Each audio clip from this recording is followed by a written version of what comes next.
Hello, if you're watching this video, you have probably deleted some files that you did not mean to, and they're probably not in the recycle bin either. The hope of this video is that you'll be able to, hopefully, recover those files a different way using a program called Autopsy.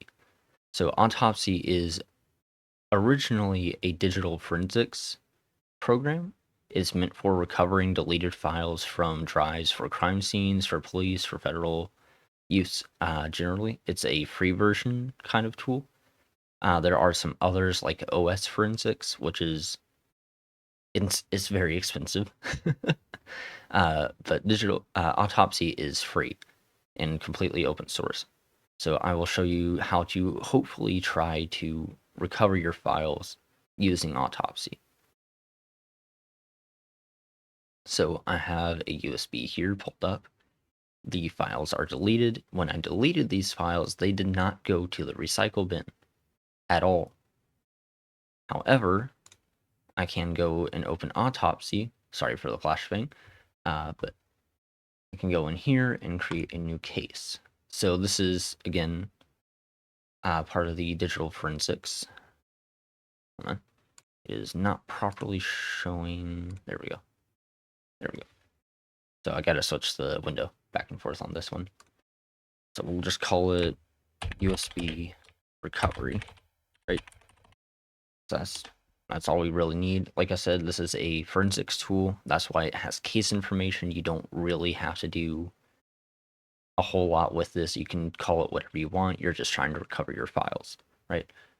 So we'll hit next on that. Oh, before I do that, here, base directory. Do not set this as the drive or USB that you're trying to recover from.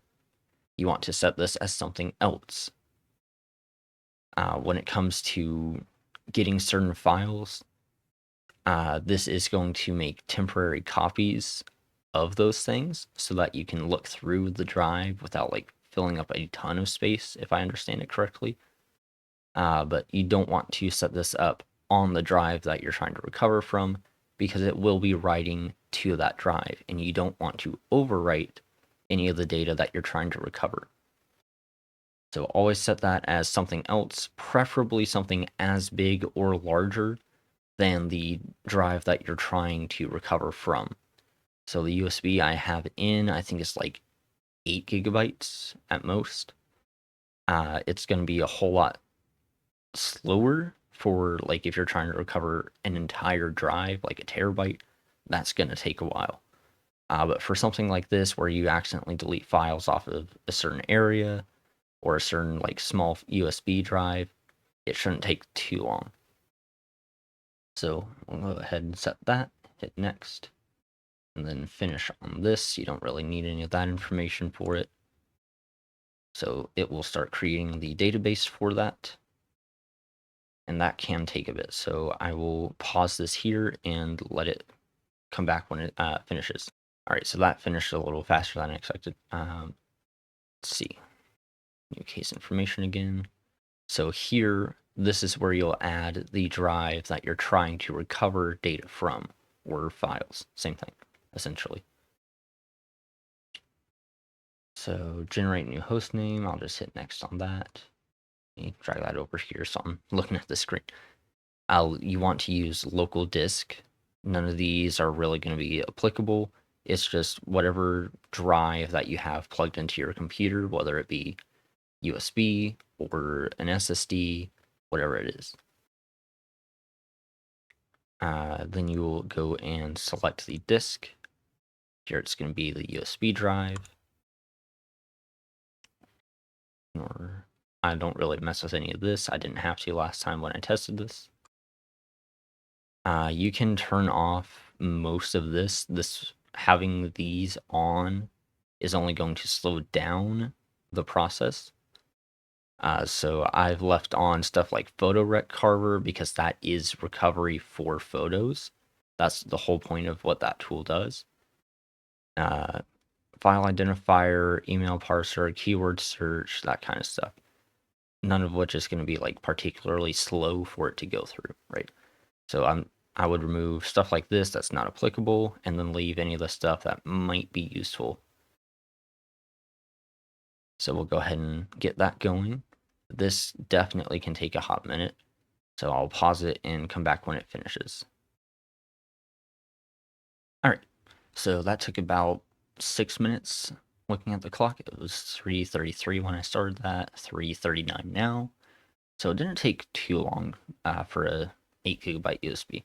Not bad. Anyways, that has been added. And over here, yeah, so down, let's finish. Okay, so currently, down in the corner, it should, no. Okay, it's not showing it on screen. Uh, no, I don't want to cancel it. So down here, when you click on that, it will show that it's analyzing the results from the USB. That is what you'll need to wait on to be able to search through the results up here in file views. And then I think file types, no, deleted files, yes, something like that. So right now you can kind of see these. There's a bunch. So you see how a bunch of these have autopsy and such. That's how I know that you shouldn't recover to the USB that you're trying to get files back from. Set it as a different drive at the start, like I was showing, because otherwise it will write to that USB. But right now, these are the files that we're going to be trying to get back. MKVs. And I think like a couple PNGs somewhere in here. But to be able to view these, recover them, search them, we have to wait on the analysis. So I'll go ahead and pause again and come back when that has finished. So it takes a little bit for you to get there, but it is worth it because you can get quite a bit of stuff back. I think all of these videos are like 10 minutes or so. So it's not bad of a use for this tool. Okay, there we go. It took like 20 or so minutes to finish that. So yeah, this program is a little bit slower than like OS Forensics, but it's free and it can get your files back even if you delete it from the recycle bin. So worth it in my opinion. Anyways, let's see, file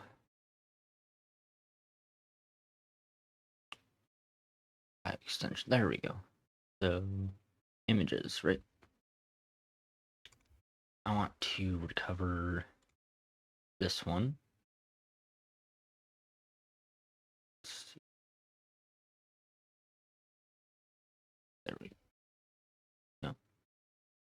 Hold on. I gotta figure out how to pop it back open again. Because I wanna. There we go. Images and videos, I think is what I need. Yes. Pop that open.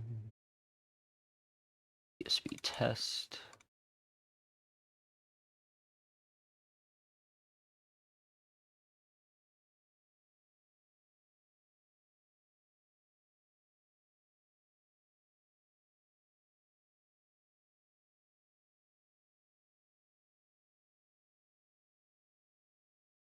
And this is right.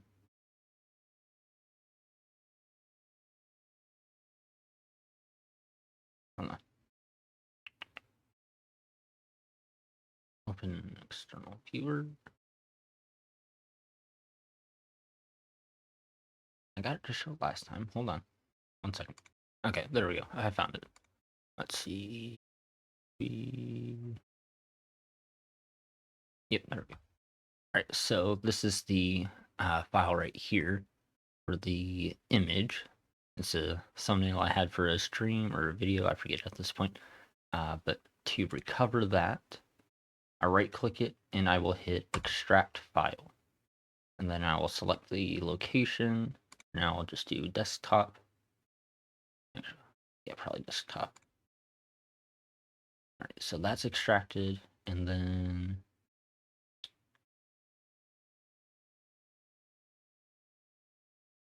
MKV.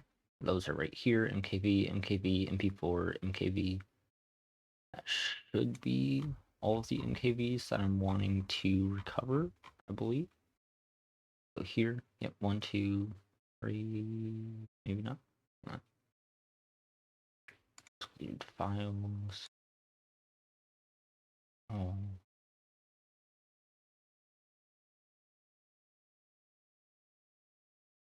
Do.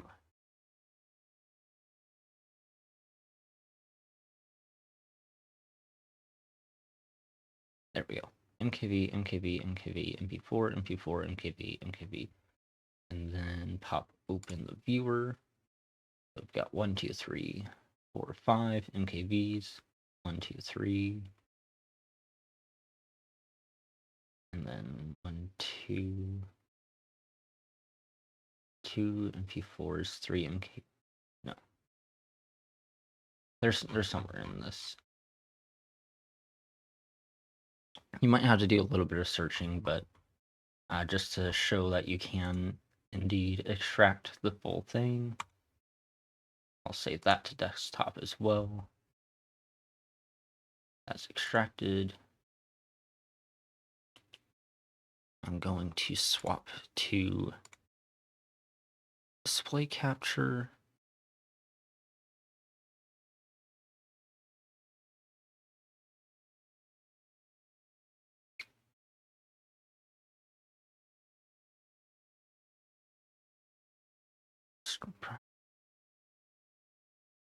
I need to do a screen capture. Hold on.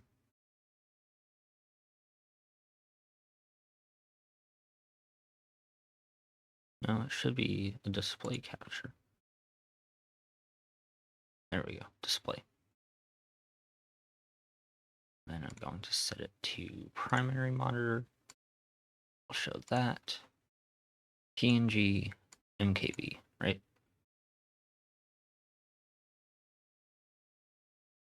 This is 2 minutes or so.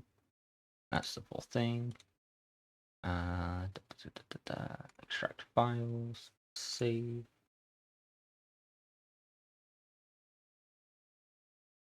12 megabytes. This one's also 2 minutes. So to start with, for both. Yep. But mute that. Just able to hold it around. There we go. Mute.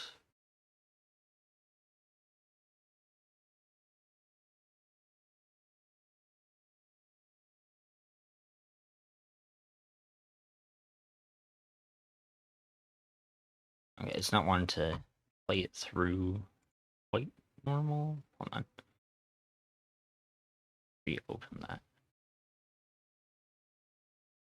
There we go. Okay, it was being weird because I had the pop-up window open. It didn't want to let me move things around without messing with that. But yeah.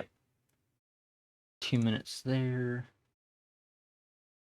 Let's try extracting this one to desktop as well. This one I think should be longer.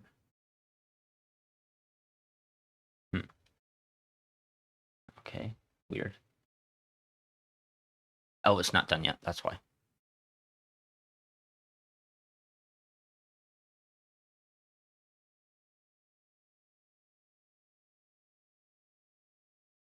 Hold on. Oh, there we go. Yep. Yeah, this one's 18 minutes. All the way through, back and forth, all the way around. It extracted the entire 18-minute video, right? So it can get you quite a bit of what you're trying to get. As long as you look through and find it, you can probably get it back, even if you deleted it from your recycle bin. So hopefully that will help you get out, even if it's like deleted from a USB, or if you delete it from another drive. I don't remember if I noted this earlier, but if you are trying to recover from an entire drive, it is best to have a secondary, like, spare storage that's as large, at least, as the drive that you're trying to recover stuff from, just in case. But for smaller stuff, for USBs, say you delete OBS settings, the OBS settings off of the USB, and you want to get that back. Hopefully this can help you get that.